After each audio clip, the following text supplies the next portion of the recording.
Hello student, most welcome. तो चलिए लिखेंगे हिंदुस्तान संपादकीय 5 दिसंबर 2025 का डिक्टेशन लिखने से पहले इसमें आने वाले कुछ हार्ड वर्ड और वाक्यांश की आउटलाइनों पर एक नज़र डाल लेते हैं। यदि आपको इसका पीडीएफ चाहिए तो आप हमारे Telegram channel short hand with Vivek से इसका पीडीएफ भी डाउनलोड कर सकते हैं। टेलीग्राम चैनल तक पहुंचने के लिए इस वीडियो के डिस्क्रिप्शन में लिंक दिया है, या आप टेलीग्राम पर सर्च करेंगे without space short hand with Vivek तो आपको आसानी से मिल जाएगा। डिक्टेशन की जो स्पीड रहेगी वो लगभग 80 शब्द पर मिनट रहेगी।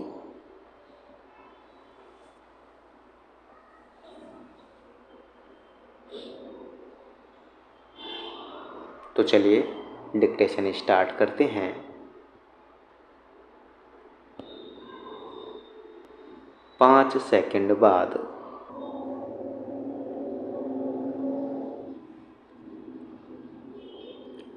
बुधवार को दिन भारतीय रुपये के लिए बेहद चिंताजनक साबित हुआ, जब यह डॉलर के मुकाबले 90.29 के ऐतिहासिक निचले स्तर पर फिसल गया। रुपये में यह लगातार तीसरी सबसे बड़ी गिरावट देखी गई, जो हमारी अर्थव्यवस्था की कमज़ोर नब्ज को साफ साफ दिखा रही थी। डॉलर की मजबूती, विदेशी निवेशकों की धन निकासी, व्यापार घाटे में बढ़ोतरी और वैश्विक अनिश्चितताओं ने मिलकर रुपये को कमज़ोर किया है। इसका सीधा साधा असर अब आम आदमी से लेकर उद्योगों पर पड़ सकता है।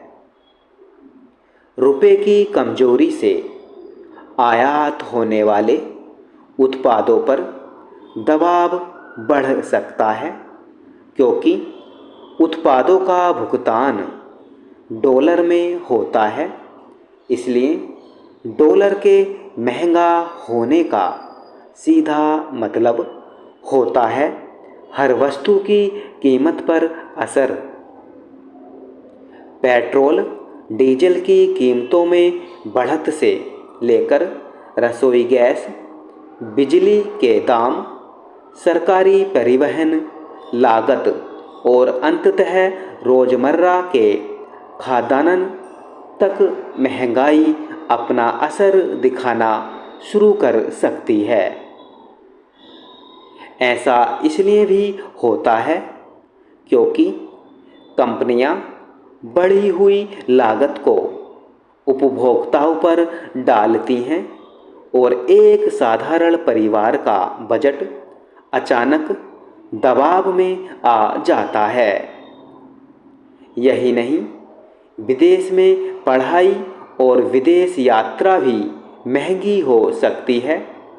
अगर किसी ने विदेश से कर्ज लिया है तो रुपये की गिरावट उस कर्ज को और महंगा बना सकती है, जिससे उस परिवार पर आर्थिक बोझ पड़ सकता है।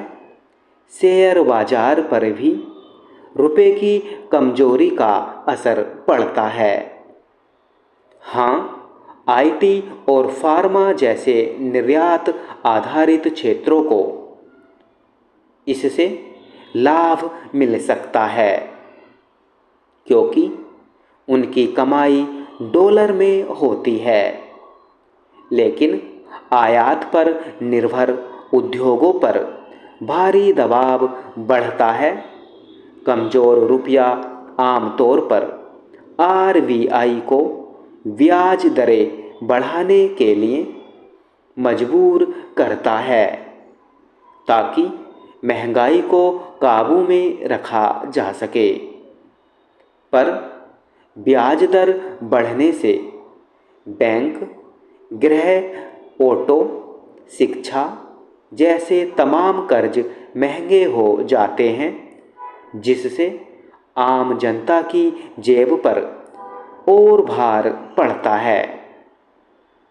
आर्थिक विशेषज्ञों का अनुमान है कि यदि वैश्विक परिस्थितियां और घरेलू आर्थिक दबाव ऐसे ही बने रहे तो डॉलर के मुकाबले रुपये का स्तर और गिर सकता है, जिसका हमें और नुकसान हो सकता है। ऐसे में ज़रूरी यही है कि नीति निर्माता निर्यात को मजबूत बनाने के उपाय करें, आयात पर निर्भरता कम होने, घरेलू उत्पादन बढ़ाने और आर्थिक सुधारों को तेज़ी से लागू करने से रुपये को स्थिरता मिल सकती है। इससे आम नागरिकों की भी आर्थिक सुरक्षा सुनिश्चित हो सकेगी। डॉलर के मुकाबले रुपये का यूं गिरना हमारी आर्थिक तरक्की के लिए कोई शुभ संकेत नहीं। स्टॉप।